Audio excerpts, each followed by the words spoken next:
నమస్తే, welcome to our channel. నేను మీ మనోజ్. ప్రస్తుతం కేంద్ర రాష్ట్ర ప్రభుత్వాలన్నీ కూడా ప్రశ్నించి ఎవరైతే హక్కుల కోసం బయటకు వచ్చి ప్రశ్నిస్తారో వాళ్ళు అణచివేసే ప్రయత్నం చేస్తూ ఉన్నాయి. ముఖ్యంగా కేంద్రంలో చూసినట్లయితే నల్ల చట్టాలు, అగ్రికల్చర్ చట్టాలంగా నల్ల చట్టాలుగా పేరుంది. లేకపోతే దాదాపుగా సంవత్సరం కాలం పాటుగా అక్కడ ఉన్న రైతులు కూడా అందరూ కూడా ధర్నాలు చేయడం, రాస్తారోకలు చేయడం, ఈ నల్ల చట్టాలను రద్దు చేయాలని చెప్పి పోరాటం చేస్తూ ఉన్నాయి. వాళ్ళు ఏ విధంగా అణచివేస్తున్నారు, లేకపోతే వాళ్ళపై దాడి కావచ్చు, ఒక ఉగ్రవాదులని లేకపోతే ఒక టెర్రరిస్టులని ఏ విధంగా దాడి చేస్తారో ఆ విధంగా రైతులపై దాడి జరుగుతూ ఉంది. అదేవిధంగా రాష్ట్రంలో కూడా ఎవరైతే హక్కుల కోసం ప్రశ్నిస్తారో వాళ్ళని అణచివేత ప్రయత్నమే జరుగుతూ ఉంది. ఈ అంతటి మీద కూడా మొత్తం అణచివేత విషయం కావచ్చు, లేకపోతే ప్రశ్నించే వ్యక్తులపై కావచ్చు జరుగుతున్నటువంటి ఆకృత్యాలకి ఒక టాప్ కోర్టు ఈరోజు ఏంటంటే, ప్రశ్నించే గొంతును అణచివేస్తే, తిరగబడిన తలను హరిస్తే, తాత్కాలిక పైశాచిక ఆనందం మిమ్మల్ని వరిస్తే, ప్రశ్నించే గొంతుక ఆగదు, నిజం దాగదు, తిరుగుబాటు ఆగదు, వేల సైన్యం ఉప్పెనలా కట్టలు తెంచుకుంటాయి. అంటే ఒక వ్యక్తిని లేకపోతే ఒక వ్యవస్థని ప్రశ్నించే హక్కుగా మార్చి ప్రశ్నించడం అనేది మొదలుపెట్టినట్లయితే కేంద్ర రాష్ట్ర ప్రభుత్వాలు పూర్తిగా అణచివేసే ప్రయత్నం చేస్తూ ఉన్నాయి. కొన్ని ఉదాహరణ జర్నలిస్టులు కావచ్చు, లేకపోతే అదేవిధంగా కొంతమంది ప్రతిపక్షాల గొంతు కావచ్చు, ఇటీవల కేంద్రంలో జరుగుతున్నటువంటి అగ్రికల్చర్ చట్టాలపై పోరాడుతున్నటువంటి రైతులు కావచ్చు. ఈ విధంగా కేంద్ర రాష్ట్ర ప్రభుత్వాలు అణచివేత అధికమైతా ఉంది. మొత్తం పొలిటికల్ వ్యవస్థ అంతా కూడా మారిపోయింది. ఒకప్పుడు ప్రశ్నించే హక్కుగా భావించే వాళ్ళు ఆ ప్రశ్నకు తగిన సమాధానం లేకపోతే దానికి సంబంధించి సొల్యూషన్ తీసుకొచ్చే ప్రయత్నం అయితే ప్రభుత్వాలు చేసేవి. కానీ మొత్తం మీద ఇప్పుడు ఒక సొల్యూషన్ లేకుండా మొత్తం మీద హరించి వేసే ప్రయత్నం, ఒక సొల్యూషన్ ఎటువంటి ప్రయత్నం చేయకుండానే వాటిని హరించడం లేకపోతే అణచివేసే ప్రయత్నం అయితే పరంపర కొనసాగుతూ ఉంది ఈ విధంగా. సో ఇక ఈరోజు టాప్ సెంట్రల్ న్యూస్ ఏంటంటే, ఈరోజు 9 మంది సుప్రీంకోర్టు సంబంధించిన జడ్జిలందరూ కూడా ప్రమాణ స్వీకారం కార్యక్రమం జరగబోతా ఉంది. ఆ తర్వాత ఈరోజు టాప్ సెంట్రల్ న్యూస్ ఇంకోటి ఏంటంటే, వెంకయ్యనాయుడు ఉపరాష్ట్రపతి, అందరూ సెక్యులర్ కంట్రీ అనే విధంగా మనకు ఇండియా అని చెప్తా ఉన్నారు. ఇటీవల మనం చూసినట్లయితే నిన్ననే రామ్నాథ్ కోవింద్ అయోధ్యకు వెళ్ళి రాముడు జన్మించిన స్థలం అయోధ్య అనగానే రాముడు అనగా అయోధ్య అనే విధంగా మాట్లాడడం జరిగింది. ఫస్ట్ సిటిజన్ ఆఫ్ ఇండియా అనే సెక్యులర్ కంట్రీ అని మన దేశాన్ని చెప్పాల్సినటువంటి మొట్టమొదటి వ్యక్తే ఈ రకంగా ఇండియా సెక్యులర్ కంట్రీ అని చెప్తూనే ఒక మతాన్ని లేకపోతే ఒక దేవుణ్ణి లేకపోతే ఒక వ్యవస్థని ఈ రకంగా వ్యక్తిని ఈ రకంగా సంబోధించడం వల్ల ఎటువంటి మెసేజ్ ఇస్తున్నారన్న విషయం అయితే ఇంకా నెటిజన్ల పరంపర ఆయనపై ఫైర్ అయ్యే విషయాలు మాత్రం కొనసాగుతూనే ఉన్నాయి. ఉపరాష్ట్రపతి వెంకయ్యనాయుడు ఇలాంటి వేరియంట్లు, కరోనా వైరస్లు ఎన్ని వచ్చినా కూడా ఎదుర్కొనేందుకు భారతదేశం మరింత పటిష్టం కావాల్సిన అవసరం ఎంతైనా ఉంది. దానికి సంబంధించిన డిఆర్డీఓను యాక్టివేట్ చేయాలని చెప్పి విషయంపై వెంకయ్యనాయుడు సూచన జరిగింది. ఈ రకంగా సెంట్రల్ న్యూస్ అంతా కూడా కొనసాగుతూ ఉంది. ఇంకోటి ఏంటంటే, మోడీ గ్రాఫ్ కూడా రోజుకు తగ్గిపోతున్న విషయం మాత్రం అందరికి తెలిసిన విషయమే. మరి గ్రాఫ్ పెంచుకోవడానికి మోడీ ఎటువంటి ప్రయత్నాలు చేస్తారు? మరి మోడీ గ్రాఫ్ పడిపోతుంది కదా, ప్రతిపక్షాల గ్రాఫ్ ఏమైనా పెరుగుతుందా? అంటే ఒక ప్రధాని కావాలి లేకపోతే ప్రత్యామ్నాయం కోరుకుంటున్నారు బీజేపీ ప్రభుత్వం కాకుండా ఇంకే ఇతర ప్రభుత్వాలు ఏర్పడిన సందర్భంలో ఎవరు ప్రధాని అవకాశాలు ఎక్కువ కనిపిస్తూ ఉన్నాయి? మరి ఎవరి గ్రాఫ్ పెరుగుతుంది, ప్రతిపక్షాల గొంతు ఏ విధంగా వినిపిస్తున్న విషయమే తెలియాల్సి ఉంది. ఇక ఈరోజు టాప్ స్టేట్ న్యూస్ ఏంటంటే, మరో 2-3 రోజులు ఈ రకంగానే వర్షాలు కురుస్తాయి, భారీ నుంచి అతి భారీ వర్షాలు ఉన్నాయని వాతావరణ శాఖ తెలిపింది. మరి ఇటువంటి సందర్భంలో ప్రభుత్వాలు ఎటువంటి ఏర్పాట్లు చేయబోతున్నాయి? కొన్ని ప్రాంతాలలో ఆరెంజ్ అలర్ట్ అంటూ ప్రకటించడం కూడా జరిగింది. ముఖ్యంగా సిరిసిల్ల, కరీంనగర్ జిల్లా సంబంధించినటువంటి కాళేశ్వరం ప్రాజెక్ట్ ఏదైతే ఉందో దానికి సంబంధించిన ముంపు ప్రాంతాల్లో మాత్రం ఎక్కువగా అలర్ట్ చేసే ప్రయత్నం అయితే ప్రభుత్వం చేపడతా ఉంది. మరి ఈ వర్షాల సూచన ద్వారా లేకపోతే ఆ లోతట్టు ప్రాంతాలు జలమయమే అవకాశం కావచ్చు, డ్యాముల దగ్గర లేకపోతే సాగర్ల దగ్గర ఉన్నటువంటి ప్రాంతాల్లో ఎటువంటి కట్టుదిట్టమైన చర్యలు చేపడుతుంది ప్రభుత్వమే తెలియాల్సి ఉంది. మొత్తం మీద ప్రజలు కూడా హై అలర్ట్తో ఉండాలి. వాగులు వంకల్లో వెళ్లే ప్రదేశాల్లో కావచ్చు, లేకపోతే గోదావరి నదీ ప్రాంతాల్లో వెళ్లే విషయంలో కావచ్చు ప్రజలు అలర్ట్గా ఉండాలని మాత్రం ప్రభుత్వాలు సూచిస్తూ ఉన్నాయి. దయచేసి వర్షాలు ఎక్కువగా ఉన్న కారణంగా ఈ రకం కొనసాగుతోంది కాబట్టి ప్రజలు సురక్షిత ప్రాంతాల్లోకి ఉండాలి అని చెప్పి మనం కూడా కోరుకుందాం. ఇంకో విషయం ఏంటంటే, దాదాపుగా 2017లో టాలీవుడ్లో సంచలనం క్రియేట్ చేసినటువంటి డ్రగ్స్ కేసు మరోసారి తెరపైకి వచ్చింది. ఈడీ దీనిపై ప్రత్యేక దృష్టి సారించి ఉన్నటువంటి ఎవరైతే వ్యక్తులు, పూరి జగన్నాథ్ డైరెక్టర్ కావచ్చు, రవితేజ కావచ్చు, లేకపోతే ఆ తర్వాత ముమైత్ ఖాన్ కావచ్చు, సంబంధించిన తనీష్ కావచ్చు, టాలీవుడ్లో దిగ్గజాలు మొత్తం కూడా లిస్ట్ అయితే అనౌన్స్ చేయడం జరిగింది. ఆ లిస్ట్ డేట్ వైజ్గా విచారణకు మరోసారి హాజరు కావాలని చెప్పి ఈడీ ప్రకటించడంతో టాలీవుడ్ మొత్తం ఒకసారిగా హైలైట్ అయింది, లేకపోతే అలజడి సృష్టిస్తుంది టాలీవుడ్లో. ఈ డ్రగ్స్ కేసు అంతా కూడా మరోసారి ఏ కోణం మారుతుంది, అసలు ఎవరి పేర్లు బయటికి వస్తాయి, ఈ మనీ లాండరింగ్ కేసులో ఎవరెవరి పేర్లు కొత్తగా బయటకు వస్తాయి, ఎవరైనా ప్రముఖులు ఉన్నారా దీని వెనుక అనే విషయమై తెలియాల్సి ఉంది. అదేవిధంగా ఈరోజు 4వ రోజు బండి సంజయ్ పాదయాత్ర కొనసాగుతూ ఉంది. నిన్న మైలార్దేవరపల్లిలో సంబంధించినటువంటి కార్పొరేటర్ తోకల శ్రీనివాస్ రెడ్డి అక్కడ సంబంధించినటువంటి వ్యక్తి అక్కడ ఏర్పాట్లు చేసి ఆ తర్వాత పెద్ద ఎత్తున ఒక బతుకమ్మలతో కావచ్చు, బోనాలతో కావచ్చు బండి సంజయ్కి పాదయాత్రల విషయంలో స్వాగతం అయితే పలుకుతా ఉన్నారు. అందరూ అనుకున్న విధంగానే బండి సంజయ్ పాదయాత్ర ఏ స్థాయిలో ఉందనంటే మళ్ళీ హిందువులు కులాలు మతాలు అనే విధంగా అయితే కొనసాగుతూ ఉంది. ఒక విధం ఏ విధంగా ఉందనంటే నిజాం రాజుగా పరిపాలించినప్పుడు ఆస్తులన్నీ కూడా హిందువులకే దక్కే విధంగా పోరాడతాం మేము అని చెప్పడం జరుగుతూ ఉంది. అసలు ఈ పాదయాత్ర మొత్తం కూడా ఒక పరంపర ఏంటంటే విశ్లేషకుల వాదనలో కావచ్చు, లేకపోతే తెలంగాణ వ్యాప్తంగా ప్రజల్లో కూడా ఒక ఓపెన్ సీక్రెట్ ఏంటంటే బీజేపీ ప్రభుత్వం లేకపోతే బీజేపీ నాయకులు ఎంఐఎం తిట్టకపోతే బీజేపీకి ఓట్లు పడాయి, బీజేపీని తిట్టకపోతే ఎంఐఎంకి ఓట్లు పడాయి. ఈ రకంగా కొనసాగుతూ ఉంది. ఒక రకంగా ఏంటంటే మొత్తం మీద బీజేపీ రాజాసింగ్ వ్యాఖ్యలు కావచ్చు, లేకపోతే బండి సంజయ్ వ్యాఖ్యలు కావచ్చు ఎంఐఎం టార్గెట్గానే కొనసాగుతూ ఉన్నాయి. అంటే ఈ రకంగా హిందువులను అట్రాక్ట్ చేయాలనే విషయం అయితే ముఖ్యం మీద వాళ్ళు చేస్తున్నట్టుగా తెలుస్తూ ఉంది. ఈ రకం కొనసాగుతున్న సమయంలో మరి బీజేపీ ప్రభుత్వానికి ప్రజలు ఏ విధంగా అట్రాక్ట్ అవుతారంటే ఎమోషనల్ బ్లాక్మెయిల్స్. ఎందుకంటే హిందుత్వం పేరుతోని, ధర్మం పేరుతోని, లేకపోతే మతం కులం దేవుళ్ళ పేరుతోని ఈ రకంగా ప్రజలను అట్రాక్ట్ చేసే ప్రయత్నం చేస్తూ ఉంది. మరి ఒక విషయం ఏంటంటే ఓపెన్ లేకపోతే ఒక సవాల్ కావచ్చు, లేకపోతే ఓపెన్ ఛాలెంజ్ ఏంటంటే India is a secular country అని చెప్పదలిచినటువంటి కేంద్ర ప్రభుత్వం మోడీ ప్రభుత్వం ఈ రకంగా నినాదాలు స్లోగన్స్ ఒక ప్రజాప్రతినిధిగా ఉన్నటువంటి బండి సంజయ్ జై శ్రీరామ్ అంటే చాలా వరకు కొనసాగుతూనే ఉంది. మరి ఇప్పుడు ఈ పాదయాత్ర చేపట్టి మరోసారి ఈ రకంగా ప్రజలను ఈ రకంగా ఎమోషనల్గా గురి చేయడం, లేకపోతే వాళ్ళపై ఈ రకంగా ఎమోషనల్గా దాడి చేయడం అనే విషయంపై ఎటువంటి మెసేజ్ ఇస్తున్నారు మీరు? ఇండియా ఏ సెక్యులర్ కంట్రీ అవునా కాదా?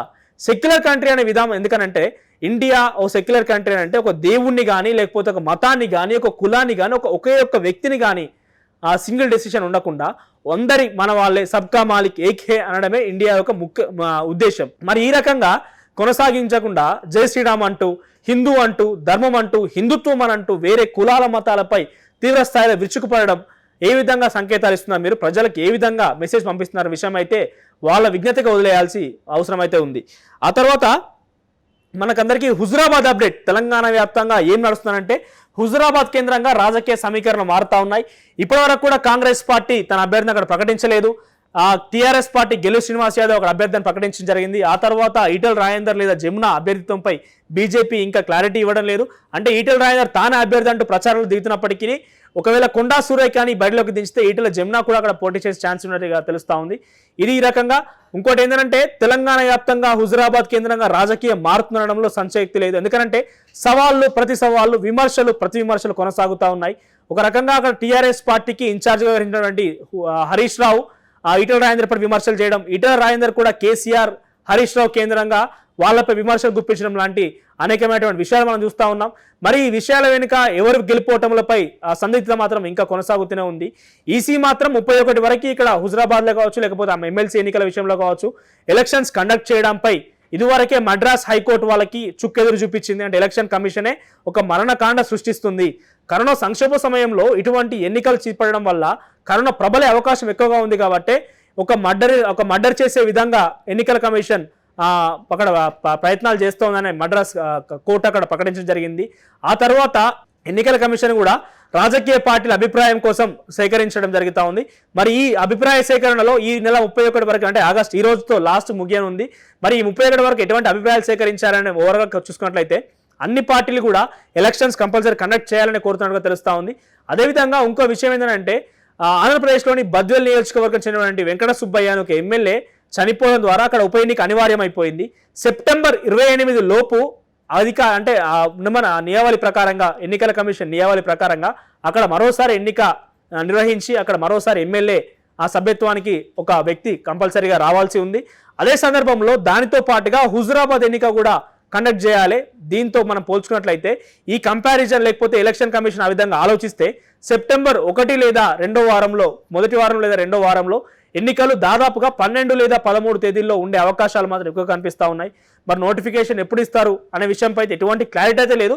బట్ విశ్వసనీయ సమాచారం మేరకు మాత్రం అనాలిసిస్ ప్రకారం మాత్రం 12 లేదా 13 తేదీల్లో ఈ యొక్క హుజురాబాద్ ఉప ఎన్నిక షెడ్యూల్ జరిగే అవకాశాలు కనిపిస్తూ ఉన్నాయి.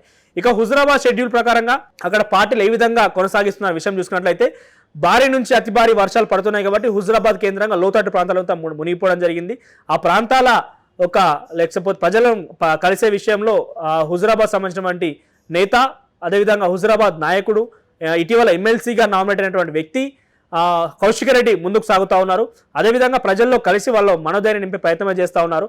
అంటే ఏదేమైనప్పటికీ కూడా కౌశిక్ రెడ్డి అభ్యర్థి అనే విధంగా అక్కడ ఆయన ప్రచారం కావచ్చు లేకపోతే ఆయన హడావిడి కావచ్చు కొనసాగుతుంది. గెల్లు శ్రీనివాస్ యాదవ్ యొక్క టీఆర్ఎస్ పార్టీ అభ్యర్థి అని చెప్పినప్పటికీ కౌశిక రెడ్డి మాత్రం అభ్యర్థి అనే తరహాలో అక్కడ ప్రచారం హోరు కావచ్చు లేకపోతే ప్రజలను కలిసే విషయంలో కావచ్చు కొనసాగుతా ఉన్నారు. ఇదొక సందిగ్ధత లేకపోతే ప్రతిపక్షాలకు ఇదొక ఆ మాట లేకపోతే ప్రతిపక్షాలకు ఇది ఒక అవకాశంగా ఈ రకంగా కొనసాగుతా ఉంది. మరి కాంగ్రెస్ పార్టీ ఇంతవరకు అక్కడ అభ్యర్థిని ప్రకటించలేదు. దళిత బంధు విషయంలో అక్కడ తన వ్యక్తిగతంగా లేకపోతే దళిత దండోరా ప్రచారం కొనసాగిస్తూ ఉంది కాంగ్రెస్ పార్టీ. అంటే టీఆర్ఎస్ పార్టీ వైఫల్యాలను కాంగ్రెస్ పార్టీ ముందుకు సాగిస్తూ అదేవిధంగా దాంతో పాటు టీఆర్ఎస్ పార్టీ వైఫల్యాలను సాగిస్తూ కాంగ్రెస్ పార్టీ బలోపేతాన్ని కృషి చేస్తూ ఉంది.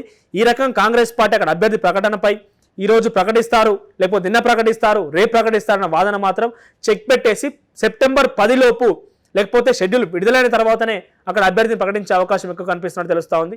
ఈ విషయంపై కాంగ్రెస్ పార్టీ కొండా సురేఖ పేరు, అదేవిధంగా కరీంనగర్ డీసీసీ ప్రెసిడెంట్ కవంపల్లి సత్యనారాయణ పేరు, పెద్దపల్లి డీసీసీ ప్రెసిడెంట్ ఈర్ల కొమరయ్య పేరు ఈ విధంగా వాళ్ళ చర్చినట్టు తెలుస్తూ ఉంది.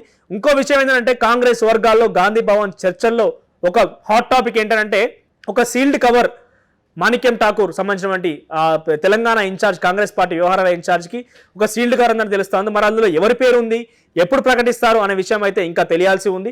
ఇక బీజేపీ విషయానికి వస్తే బీజేపీ ఈటల రాజేందర్ సవాలు విసురుతా ఉన్నారు. కేసీఆర్కి దమ్ముంటే తనపై పోటీ చేయాలని సవాలు విసురుతా ఉన్నారు. ఈ విషయంపై చాలాసార్లు మనం చర్చించాం కూడా. ఒక వ్యక్తి ఉన్న హోదాను వదులుకొని సవాలు విసిరడం అని అంటే అది ఎలక్షన్ కమిషన్ మీద లేకపోతే ఎలక్షన్ అనే ఒక డెమోక్రసీ మీద న్యాయం లేకపోతే ఆయనకు విశ్వసనీయత లేదని చెప్పుకోవచ్చు. సవాళ్ళు ప్రతి సవాళ్ళని రాజకీయాల్లో సర్వసాధారణం. కాకపోతే ఈటల రాజేందర్ ఈ రకంగా విమర్శలు చేయడం వల్ల లేకపోతే ఈ రకంగా చెప్పడం వల్ల ఆయన యొక్క కోపాన్ని లేకపోతే ఆయన యొక్క ఆవేశాన్ని వ్యక్తపరుస్తున్న మాత్రం తెలుస్తూ ఉంది. ఒక ఓపెన్ ఛాలెంజ్ చేయడం జరిగింది ఈటల రాజేందర్. మరి ఓపెన్ ఛాలెంజ్ ఏంటంటే కేసీఆర్ ఇక్కడ పోటీ చేయాలి అని ఒక ఓపెన్ ఛాలెంజ్ చేయడం జరిగింది. ఒకవేళ టీఆర్ఎస్ పార్టీ గెలిస్తే తాను రాజకీయ సన్యాసం తీసుకోవడానికి సిద్ధంగా ఉన్నానని చెప్పి ఈటల రాజేందర్ చెప్తా ఉన్నారు. మరి ఈ మాటల్లో మనకు అర్థమైపోతుంది ఏ మేర విశ్వసనీయ వర్గాలు లేకపోతే ఇంటెలిజెన్స్ రిపోర్టులు ఈటల రాజేందర్కి చేకూర్చాయి. మరి ఆయన గెలుపు విషయంపై ఆయన ఎంత ధీమాగా ఉన్నారనే వ్యక్తమైతే విషయం అయితే మనకు వ్యక్తమవుతా ఉంది. ఈ రకంగా చేయడం వల్ల హరీష్ రావుని కూడా తాను పోటీ చేయాలి, లేదంటే హరీష్ రావు సిద్దిపేట నియోజకవర్గంలో ఎన్ని నిధులు తీసుకొచ్చిండు, ఎన్ని అభివృద్ధి కార్యక్రమాలు చేపట్టిరు అది చూపెట్టాలి. నేను కూడా హుజూరాబాద్ నియోజకవర్గం ఎన్ని నిధులు తీసుకొచ్చినా ఎన్ని అభివృద్ధి కార్యక్రమాలు చేపట్టిన విషయంపై అయితే ఆయన సవాల్ విసరడం జరుగుతూ ఉంది. దీంతో పాటుగా ఆయన జరిగినటువంటి ఉప్పల్ హుజూరాబాద్ నియోజకవర్గంలోని ఉప్పల్ సంబంధించినటువంటి ఒక గ్రామంలో జరిగినటువంటి ఈ యొక్క కార్యక్రమంలో సవాళ్ళు ప్రతి సవాళ్ళు చేయడం ఈటల రాజేందర్ చాలా విమర్శలు గుప్పించి జరిగింది. అదేవిధంగా కొంతమంది టీఆర్ఎస్ కాంగ్రెస్ నేతలు కూడా బీజేపీలో చేరడం జరుగుతూ ఉంది. ఈయన మాటలు లేకపోతే ఆయన యొక్క వాగ్దానాలు లేకపోతే యొక్క సవాలు చూసినట్లయితే ఎంత మేరకు ఈటల రాజేందర్ అక్కడ ధీమాగా ఉన్నారు, తన గెలుపుపై ఎంత మేరకు ధీమా వ్యక్తం చేస్తున్న విషయం అయితే ఓపెన్గా తెలిసిపోతా ఉంది. ఈ రకంగా హుజూరాబాద్ నియోజకవర్గంలో రాజకీయ మొత్తం కూడా కొనసాగుతూ ఉంది. ఇక హైలైట్ బ్రేకింగ్ ఏంటంటే ఈరోజు వైఎస్ షర్మిల కేసీఆర్ ఇలాకాలో దీక్ష చేపట్టున్నారు. మనందరికీ తెలిసిన విషయం ఏంటంటే హుజూరాబాద్లో తను చేపట్టిన తర్వాత ఆ తర్వాత మంచిర్యాలలో ఒక దీక్ష చేపట్టిన సందర్భంలో మా ఇంటికి రావద్దు అంటే మంచిర్యాలలో సంబంధించినటువంటి ఏ దీక్ష చేపట్టడానికి ఒక గ్రామాన్ని లేకపోతే ఒక ఇంటిని ఎంచుకున్నారో ఆ ఇంటి యజమాని షర్మిలను కోరడం, ఆ తర్వాత ఈరోజు గజ్వేల్ నియోజకవర్గంలోని ఒక ఇలాకా తన కేసీఆర్ ఇలాకాలో గ్రామంలో తన నిరుద్యోగ నిరాహార దీక్ష చేపట్టడం అనే విషయం చూసినట్లయితే ఓవరాల్గా వైఎస్ షర్మిల మొత్తం మీద కేసీఆర్ చేసినటువంటి వైఫల్యాలు ముఖ్యంగా నిరుద్యోగ సమస్యలపై పోరాడుతూ తన యొక్క గొంతుని అదేవిధంగా తెలంగాణ వ్యాప్తంగా వినిపించాలి, తెలంగాణలో ఉనికి చాటుకోవాలనే విషయంపై అయితే ముందుకు కొనసాగుతుందని తెలుస్తూ ఉంది. ఇదే తరహాలో ఈరోజు కేసీఆర్ ఇలాకాలో తన దీక్ష చేపట్టున్నారు. మరి ఎంతవరకు సక్సెస్ అవుతుంది, ఎంతవరకు తన నిరుద్యోగ దీక్ష విషయంలో కావచ్చు, నిరాహార దీక్ష విషయంలో కావచ్చు, కేసీఆర్కి వ్యతిరేకంగా పోరాటంలో ఎంతవరకు సఫలమవుతుంది అనే విషయమే తెలియాల్సి ఉంది. ఇంకొక బ్రేకింగ్ ఏంటంటే సంబంధించినటువంటి స్కూల్స్ రీఓపెన్ విషయంలో ఈరోజు హైకోర్టు విచారణ చేపట్టిన తర్వాత వారం రోజుల పాటు స్టే విధించింది. ఆ తర్వాత స్కూల్స్ రీఓపెన్ ఏ విధంగా ఉంటుందనంటే వారం రోజుల పాటు విద్యార్థులు ఎవరు బలవంత పెట్టొద్దు, లేకపోతే తల్లిదండ్రులు బలవంత పెట్టొద్దు, ఎటువంటి కార్యాచరణ రూపొందించారు, శానిటైజేషన్ విషయంలో కావచ్చు, విద్యార్థుల రక్షణ విషయంలో కావచ్చు, ఎటువంటి నివాళిని లేకపోతే ఎటువంటి నియావళి మీరు ప్రకటించారనే విషయంపై ప్రభుత్వాన్ని మరోసారి హైకోర్టు బ్రేక్ వేయడం జరిగింది. మరి ఆ విచారణ కూడా ఏదో ఇంతవరకు దారితీస్తుంది, స్కూల్స్ కంటిన్యూ అవుతాయా లేదనే విషయంపై మాత్రం మరింత చర్చించాల్సి ఉంది.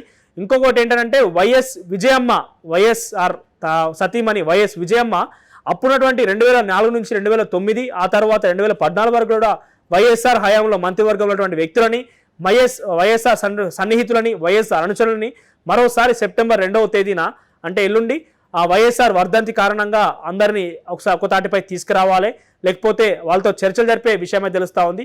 ఇది రాజకీయ చర్చన లేకపోతే వైఎస్ఆర్ ఆత్మీయుల చర్చన అనే విషయమై తెలియాల్సి ఉంది. మరింత అప్డేట్తో హుజురాబాద్లో ఏం జరుగుతుంది, కేంద్ర రాజకీయాలు ఏ విధంగా మారబోతున్నాయి, తెలంగాణ రాష్ట్ర రాజకీయాల్లో కేసీఆర్ వ్యూహాలు ఏ విధంగా తీసుకోబోతున్నారు అప్డేట్తో మేము ముందుకుంటాను. అంతవరకు చూస్తుండే వారి channel. Thank you. Hello sir, madam, Yadadri సమీపంలో భువనసూర డెవలపర్స్ వెంచర్లో గజం కేవలం 11,999 రూపాయలకి. మీకు అర్థమవుతుందా? ఇంతకీ మా ఛానల్ సబ్స్క్రైబ్ చేసుకుంటారుగా, గంట కొట్టడం మాత్రం మర్చిపోవద్దు.